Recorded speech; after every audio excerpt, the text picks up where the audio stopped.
What's going on, everyone? I'm just a typical average American here today to react and learn about the best, most obscure British movies. Now, as an American, I already don't know a lot of British movies to begin with, but I can guarantee you, if we're looking at a list here of the best obscure British films, I am not going to have heard of any of these. I would be shocked if I've heard of one of these movies, and I think that's actually part of the fun for me. And seeing what these movies are about, I guess, and why they're so good. So I found this little Reddit discussion here where someone asked, what obscure UK film is a banger from start to finish? What UK British films are just great start to finish, but they have to be obscure? And the original person who posted this said, I would say The Debt Collector. The Debt Collector. The Debt Collector. That's something I also love about. I don't know if these movies made it to theaters or not, or if they were straight to TV or video, but something like The Debt Collector just makes my mind wonder. Like, what's the debt collector? Does he, like, come to your house and, collect that debt however he needs to? 1999, like 24 years ago, starring Billy Connolly and Ken Stott? Rubus in The Hobbit? Let me look up The Debt Collector for one thing. The Debt Collector, drama. Billy Connolly? I'm actually not familiar with him, to be frank. Ken Stott, Francesca, what's the, let me get the synopsis of this movie. 81%, 74% Rotten Tomatoes, pretty good. Nicky Dryan is a reformed ex-con who's put his life as a murderous debt collector. Oh, no. Wait, I wasn't that far off from where my mind was going. Put his life as a murderous debt collector behind him and becomes a best-selling writer and sculptor thanks to his new wife? This is taking a turn, a dramatic turn, dare I say, in a direction I never imagined. When an embittered detective who put him away 18 years ago refuses to believe he's reformed, he starts a vengeful campaign to get Dryden to return to his old murderous ways? That does sound good. Wait, this sounds kind of good. What the heck? 74%? Okay, The Debt Collector. The whole film runs on an engine that's two characters' hatred for each other? Set in Edinburgh. Wow. Okay. So far, so good. Like, this is exactly... I didn't know what I was hoping for with the best obscure British films, but this is a great start. Dead Man's Shoes. Absolutely devastating. Dead Man's Shoes. I love these titles. Dead Man's Shoes. What the heck could that mean? I've never heard of this. So when I look it up, Dead Man's Shoes. 2004 thriller with Paddy Considine. From House of the Dragon, the Game of Thrones spin-off. He's actually very, very good. Is he a British actor or... Well, this wasn't really supposed to be about actors, but why not? Is he British? Paddy Considine? English actor, director. Yeah, he is very good. I feel like a lot of Americans were first introduced to Paddy Considine for the first time in House of the Dragon. Anyway, Dead Man's Shoes. Apparently he has done other work. Who knew? Actors do other work as well. 19 years ago? What's the synopsis for this film? Set in a small, bleak Derbyshire town. After 7 years in the army, Richard returns to find what's happened to his beloved brother Anthony, who has latched onto the local drugs cartel and become the butt of their cruelty due to his learning difficulties. What on earth? This is, like, I want to say dramatic, because the first thing that comes to my mind is when I look these up and it says what kind of movie they are. Drama thriller. But these are, like, serious plots. Like, I actually shouldn't be all that surprised, because these are the best obscure films. I wonder how obscure these actually are to people in Britain. As Richard begins to take revenge against the gang led by Sonny, the story of Anthony's life and fate unfolds through flashbacks and revelations. Sheesh. 2006. Wow, what did it get on Rotten Tomatoes, actually? 58% criminal! I haven't even seen it, and it's criminal. These are fascinating. I'm just actually enjoying reading the descriptions of what these movies are. Never heard of these. Paddy Considine deserved awards for that performance. Brilliant. Wow. Wow. Wow, this person liked it. You're effing there, mate. Is that good? is that a good thing? If you're there? What? Okay. Four Lions is a brilliant film. Four Lions. Never heard of that either. No surprise. 2010. Man, 2010. I was going to say not too long ago, but gosh, it's been 13 years since 2010. What is going on? Riz Ahmed. I actually know him. He's actually been in a couple stuff. Nigel Lindsay. Huh. Looks like Hannibal Lecter in this picture here. Anyway, Four Lions. Another drama. Man, people are loving the dramas. They are underrated, apparently. A group of young Muslim men living in Sheffield decide to wage jihad. They hatch an inept plan to become suicide bombers? Have a brief disastrous run at a Pakistan training group. Wow, yeah, this is definitely not even, nothing on this kind of topic. Have I ever seen even made or distributed much in the United States. I'm sure it exists here. I mean, it even says here in the description it was released in 2010 in the United States, but I've never heard of this. Ever. Their ill-conceived plan culminates at London Marathon with their bumbling attempts to disrupt the events dressed in outlandish costumes? Are any of these films based on real events? Because that reminds me of the Boston Marathon bombing. Man, Four Lions is a 2010 British political satire black comedy. Oh, I feel like that's very, very important to know. This is like a dark comedy satire film. Okay. Wow, good audience rating on Google. What'd it get on Rotten Tomatoes? Does not say. Wow, interesting. I really like Riz Ahmed, the actor. I recognize him from a couple things. Wow. Rubber Dinghy Rapids. I'm not sure what that means. Is it really that obscure, though? It's pretty highly praised. Is it? Man, that's the interesting thing. It's definitely very, very obscure as an American. I can say that for any of these. These are all films I've never even begun to have heard of. Wow. Okay. Wow, this is good. Fascinating. Prepare yourself for people listing the most well-known British films ever made. Well, hey, that still works for me. I don't even know well-known British films except Monty Python, basically. That's it. I know, right? Has anyone else heard of this obscure cult classic called Snatch? Snatch, I've actually heard of that, but I've never seen it. I know people like that movie. I mean, gosh, I haven't even seen Snatch. Is that a British film? Illegal boxing promoter, Turkish, played by Jason Statham, convinces gangster to offer bets to bare-knuckle boxers featuring Brad Pitt. Okay. is this a British film? I don't know. Dog Soldiers. Not sure if it qualifies as obscure. Dog Soldiers. I've never heard of it. Dog Soldiers. Film series? Is it a series?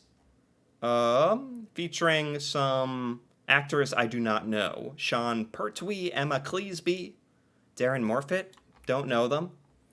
A film follows a squad of soldiers fighting to survive an attack by a pack of werewolves. Oh, this is good. During a military exercise in the Scottish Highlands. No way.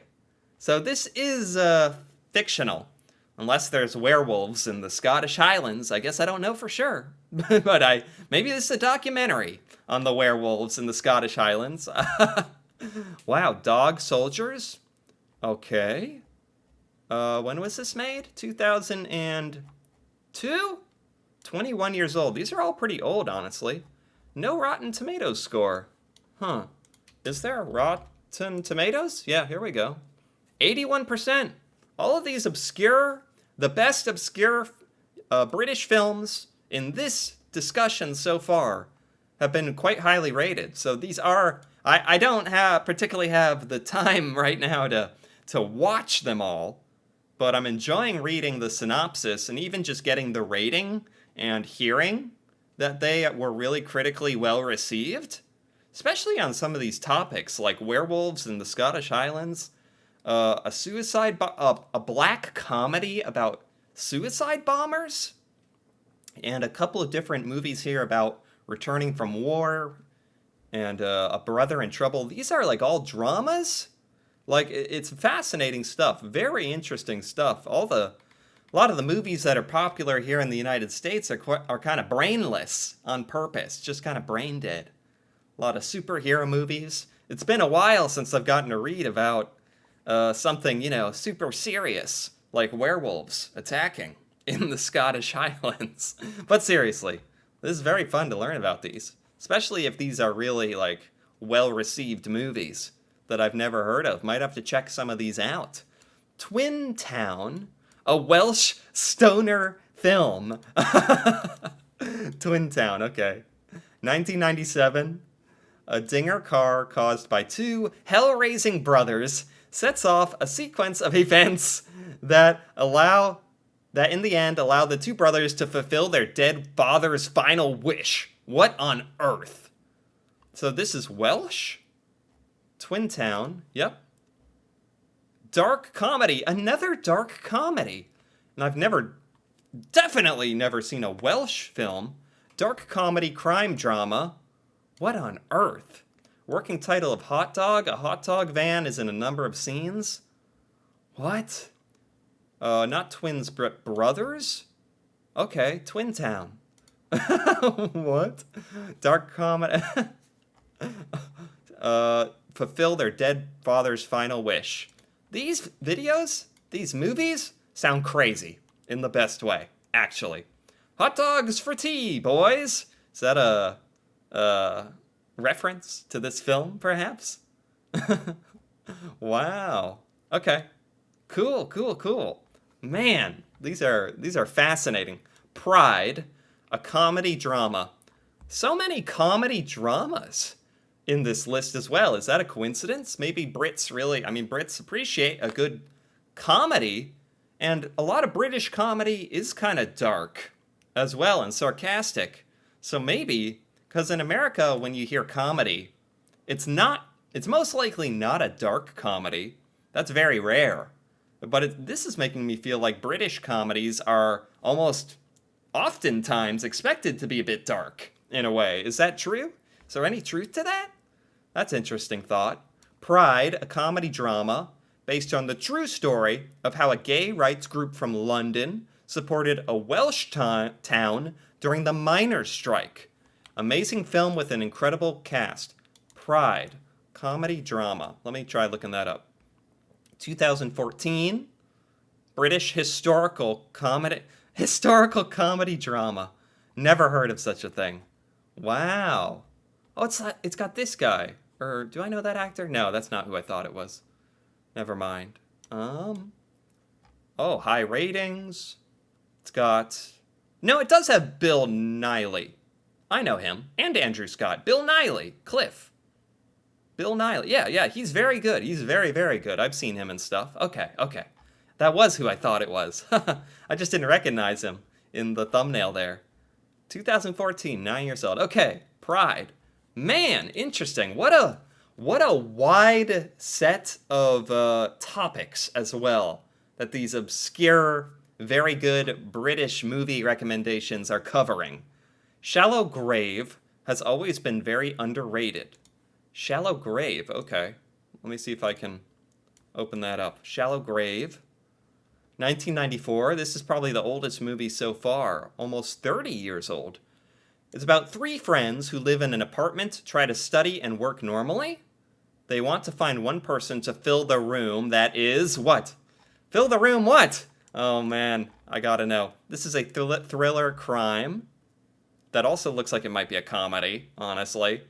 When accountant David, Dr. Juliet, and journalist Alex are searching for a fourth roommate in their trendy flat. Their flat, mind you. Flat, not apartment. They settle on the aloof Hugo.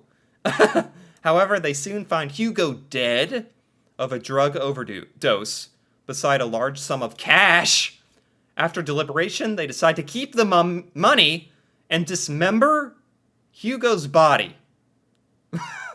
This is good stuff. These are actually, funny enough, these sound like movies that would actually hold my attention. Like, this is crazy. Soon each roommate starts thinking about keeping all the money by scamming the others. Oh my gosh. Yeah, none of these have very big budgets. $2 million budget, 2.5.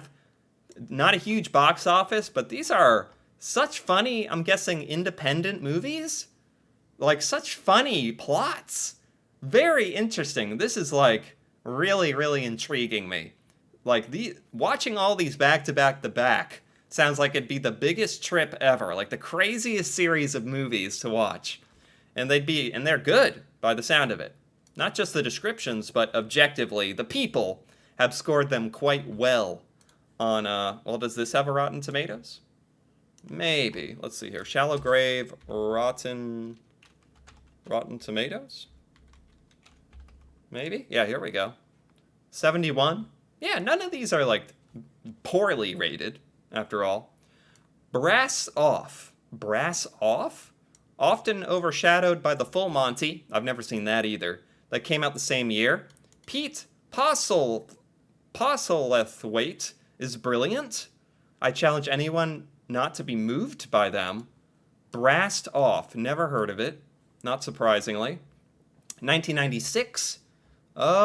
British comedy drama. The comedy dramas are taking over. A lot of British comedy dramas. What's this about? Brassed Off. In a village in northern England, Danny, the conductor of a culinary brass band, has difficult maintaining the morale of his musicians when the economic future of the area is threatened when a local coal mine will be closed. Former resident Gloria returns to assess the mine. She gets involved with her former flame, Andy, and the band, joining them in their last hurrah at a national competition. This actually does sound like something that would be on daytime, random American TV. This sounds exactly like a romantic comedy or something. And the whole plot of saving the town by winning a brass band competition sounds like very much like an American, actually like generic American TV films I've seen, actually. This is the most familiar sounding. Brassed Off. But apparently it's very moving, so it might be a bit better than I'm giving it credit for. Ewan McGregor is in it, very famous. Interesting to note that Ewan McGregor was in Brassed Off the same year he was in Trainspotting. Huh. Wow. Apparently people think The Full Monty really took a lot of the attention away from Brassed Off. I love these titles, by the way. Brassed Off. Sexy Beast. Ray Wilmstone and Ben Kingsley. Oh, Ben Kingsley. Okay. Performance as a troubled gangster. And Ian McShane has a decent role. Film I can watch again and again. Sexy Beast? I don't know what's going to come up when I search this, to be honest. Here, let me search the actor as well. Sexy Beast, crime drama. Most all these were dramas, if not comedies. 2000. What's the, oh man, what is the Rotten Tomatoes? Nope, not on here. But the synopsis is, ex-villain Galdove has served his time in jail and is blissfully retired to a Spanish villa, paradise, with a wife he adores.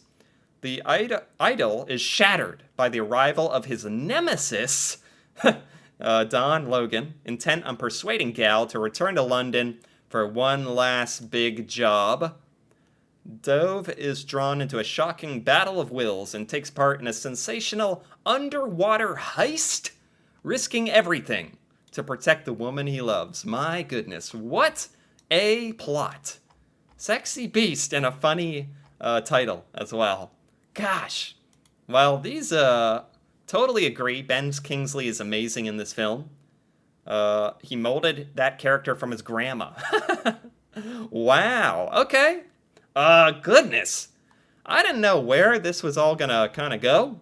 The best obscure British films, UK films, but I'm really happy where this went, actually. I didn't expect any of this. I don't know what I expected, but it's a lot of dramas, a lot of comedies, and a lot of very, very, very fascinating sounding plots. Like, much more interesting and unique plots than anything that's really coming out today.